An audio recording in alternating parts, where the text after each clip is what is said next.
ഒരു മോശമായ മെസ്സേജോ വേറെ വല്ല രീതിയിലും ഒരു മോശമായിട്ടുള്ള പ്രവർത്തനം എൻ്റെ ഉണ്ടായിട്ടില്ല. താൻ അവനെ കണ്ടാ പറഞ്ഞേരെ, ഞാൻ അവനെ കണ്ടാ എടുത്ത് കോണം കൊടുക്കുന്നു. അപ്പൊ പ്രവർത്തിക്കുന്നവരെ എന്തോ തകർക്കാനുള്ള ഒരു ഗൂഢാലോചന നടത്തുന്നുണ്ട്. എന്താ ഇപ്പൊ ചെയ്യാ? ഇത്തിരി ആസിഡ് എടുത്ത് ആ സുന്ദരിയുടെ മുഖത്തൊഴുക്കി. ഒരു പ്ലാന്റ് മൂവാണ്. എന്തൊക്കെ ആയാലും ഇതൊരു വലിയ സംഭവം തന്നെ. ഒരാൾ അങ്ങനെ പറയുമ്പോ 16 ആൾക്കാർ അത് റിയാക്ട് ചെയ്യാതിരിക്കുക. അൻസിബിങ് കേട്ടിട്ടില്ല. 21 ക്യാമറകളാണ് വിത്ത് ഓഡിയോ റെക്കോർഡിംഗ്. അപ്പൊ രാത്രി രക്ഷയില്ല.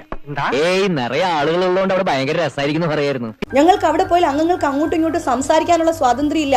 നാറ്റക്കേസാകണ്ട. കാര്യത്തിന്റെ ഗൗരവം എത്രയുണ്ടെന്ന് മനസ്സിലാക്കിയിട്ട് ഒരു തീരുമാനം എടുക്കുന്നതാണ് എല്ലാവർക്കും നല്ലത്.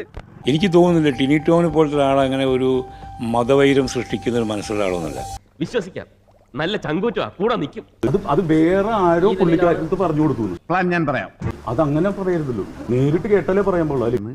മറ്റാരും അറിയരുതെന്ന അച്ചായൻ പറഞ്ഞത്.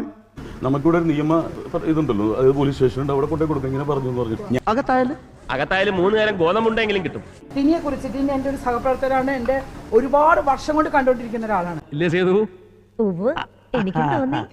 ഇന്ന് വരെ ഞങ്ങൾ ലേഡീസ് എന്ന് പറഞ്ഞാൽ ഞങ്ങൾക്കെതിരെ ഒരു അംശം പോലും ടിനിയുടെ അടുത്ത് ഞങ്ങൾക്കൊരു വൃത്തികേടായിട്ടോ സംസാര രീതിയിലോ ഉണ്ടായിട്ടില്ല. അത് നിനക്ക് നേരത്തെ പറഞ്ഞുകൂടായിരുന്നു. അത് പറയാനല്ലേ ഞാൻ വന്നത്. അതിന് മുമ്പ് അവനൊക്കെ അടിക്കാനായി. അതുപോലെ ഒരാളെ വ്യക്തിഹത്യ ചെയ്യുന്നത് തെറ്റാണ്. ഇത് ശരിയല്ല ഈ ചെയ്യുന്നത്. പറ്റിയത് പറ്റി. ഇനിയിപ്പോ എന്ത് ചെയ്യും? എന്തെങ്കിലും നമുക്ക് പറയാനുണ്ടെങ്കിൽ അൻസിബി അല്ല ആരായാലും കളിച്ചാ ശരിക്കും കളി പഠിപ്പിക്കും. അമ്മ എന്നുള്ള അസോസിയേഷന്റെ തലമുത്ത കുറച്ച് നല്ല ആൾക്കാരുണ്ട്. പലർക്കും അങ്ങോട്ടും ഇങ്ങോട്ടും അറിയുക പോലും ഇല്ല. ഒരാൾ പറയുന്നത് മാത്രം നമ്മൾ കേട്ടാൽ മതിയോ? നിനക്ക് അറിഞ്ഞൂടാത്തോണ്ടാ. അവർ അവിടെ ചോദിച്ചിട്ടുണ്ടോ പറഞ്ഞിട്ട് എല്ലാം തെളിവ് വരട്ടെ. നീ വലിയ തത്വമൊന്നും പറയണ്ട.